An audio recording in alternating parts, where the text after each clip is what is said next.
Children today are improving reading skill through the use of a wide variety of methods. Usually there are 3 or 4 children who have thought enough about the ideas they have expressed to tell a story of interest to the total class.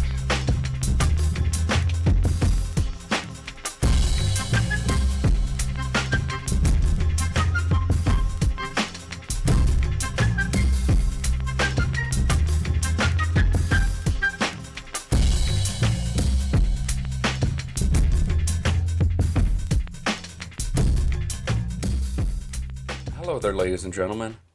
Are you ready to read? I think this is going to catch on. Uh, this is Flasher's Rock and Roll Book Club, where we discuss all of your favorite um, rock and roll books. So before we get started talking about the beautiful ones, I feel like we should, I don't know if you've heard of this book, Two Hands, One Voice. Yeah, Uh, yeah, familiar with it. it's taking off. It's catching on everywhere. People are loving it. From Hanging Around Books, which is a really cool little UK publisher, and I think they'll be okay with us using the word little, but they do Boutique. boutique, thank you, much better. They do really, really nice photo books, all this smaller size, but the So nice pictures, that I was so envious of yours that your cat sent me one. you're right, you harangued War Notes into sending you this. Did, which I was very excited to receive. And it is And now predominantly displayed there in you my go. home. But I felt like we should mention them because one, the book is just lovely. That's awesome. And I feel like their communication has been very, hey, Yeah, if you can mention us, that'd be great. for sure. But let's talk about the beautiful ones. Randy, Randy, what do you got to say about the beautiful ones? She said she hates when she's put on the spot. Mm. Zach may have commentary on it. But does The what? book, The Beautiful Ones about Prince. I've never read it. Oh, he's never read it either. But But Randy, what does it sound interestingly, like when doves cry? interestingly, there's some pictures of Prince when he was in high school that Mm. looked oddly like Zach if he were in high school back in the I day. can see that. With the afro? Yeah, Okay, Zach very doesn't have nice. the afro, but with the Right, picture right, of sure. him with the afro. And I immediately sent them to his mother. And when I got the book and said, "What does this Check remind you this of out. if they were born like 30 years earlier?" Right. I enjoyed it, but it was not what I thought it was going to be. See what I loved about it, and I read it right when it came out. Hmm. So sometimes I do think that impacts not so much like, oh, everyone's talked about it, but also after someone passes away, then you often learn more about them that you didn't, more access comes to things you didn't necessarily know, and so on and so forth. So Right. at the time, he was still, and he still is, but he was such a mystery to Hmm. everyone. And I think what I loved about it was so much of it was just truly authentic items and things from him. Hmm. I felt like I was, I don't know, peeking through the closet in the Well, book. it's interesting because so little of the book is his actual notes and memories, and so much of it is there's a few pieces taken from interviews, and then a lot of it is the introduction written by his who would have been his co-writer. Correct. What I found so fascinating was that introduction, Oh, I love the introduction. and it gave such an interesting view of him compared to everybody else. Hmm. I think I believe it was in Mo Meta Blues that Questlove talks about roller skating with Prince at like 3 in the morning or Yes. something, and he's got the light up wheels on his skates, and he just seems like a very strange guy. And even talking with Brown Mark on the show, the Hmm. way he said that Prince had always looked like he was ready for stage. But hearing the memories of this guy who knew him for such a short span of time, Right. he seems pretty normal. He does, but yet he does seem pretty normal, but yet he still is always Prince. Well, yes. But he even mentions, I can't remember if it was in the introduction or in the memoir itself, this idea of needing to have a persona and create a character. Mhm. And the fact that he was so open and talking about that, and I need to create this look, I need to have this thing that's makes him stand out from other people. I feel like the people who've done that well do not ever discuss, I invented a new person and did No, that. correct. And so just sort of, and I think some of the stuff in the intro was very much like he's let down some of the guard to, but then, I mean, there are multiple times where he just literally vanishes in a cloud of smoke. Right. So, I mean, it's still Right. very So it's, Prince. which still feels very right. But yeah, it is interesting. But then there bodes the question of, did he, when someone does start to get that open, especially someone who's so private. Right. I mean, all the years of the pop-up charity concerts that no one knew he was doing, and the donations. And I know a lot of that has to do with his faith in general, Right. but still, so much of that, don't you sometimes wonder, like, did he know time was short? I don't know.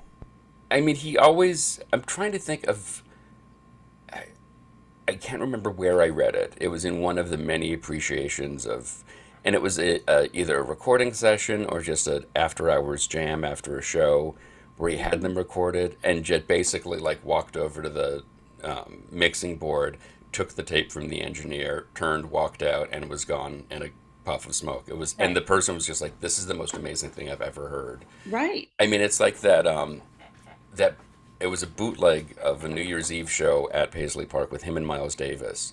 That was just like, how can you sit on this for this long and not share this? To just even be able to say like, look who I got to play with. Right. Doesn't this raise you to another level? And he just doesn't seem concerned with it. Or as I don't know if it was he knew time was short or just again keeping with the mystique of like if I sit on this for long enough. True. And I recently for another thing have been doing a lot of research on a variety of subjects. Wow.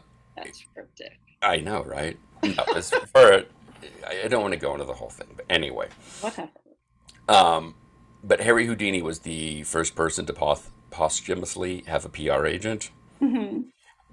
which I feel like Prince was sort of had that same idea of like this is going Right. to continue, no matter when it is he died. It was going to continue because he had this all planned out, True. and maybe he didn't have a chance to make it as perfect as he wanted it to be. Like you always hear these stories about what the vaults looked like when they finally got Mhm. in there.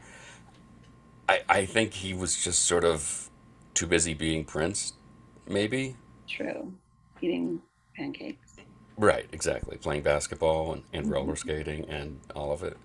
But I mean, the layout of the book is lovely. That's It's beautiful. And it's not a coffee table book, but right, it is a heavily a picture book as well as the intro. And I thought the intro's really lovely too, because it does do a really good job of showcasing, the author as a professional, right. a fan, but so you kind of go on his own like mental journey of sort of piecing this all together and what to do and how to respond and how to behave.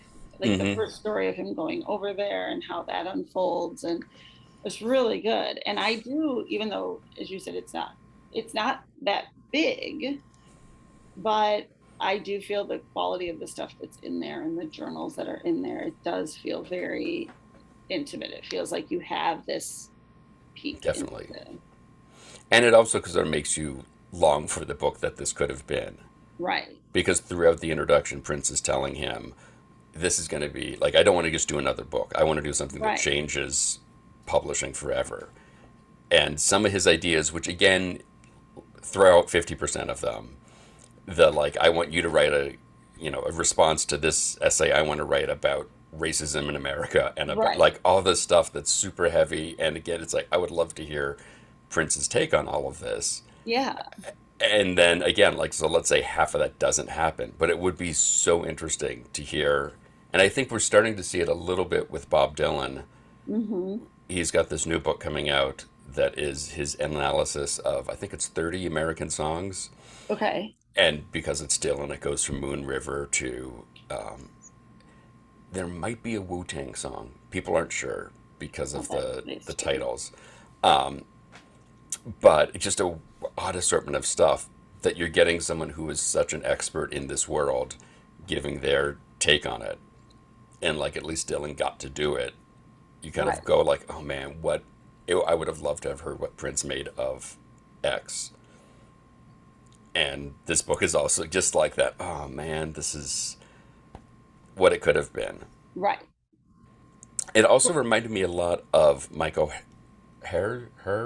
I don't know how you say it, the reporter and screenwriter who, after Stanley Kubrick died, wrote a small book called Kubrick.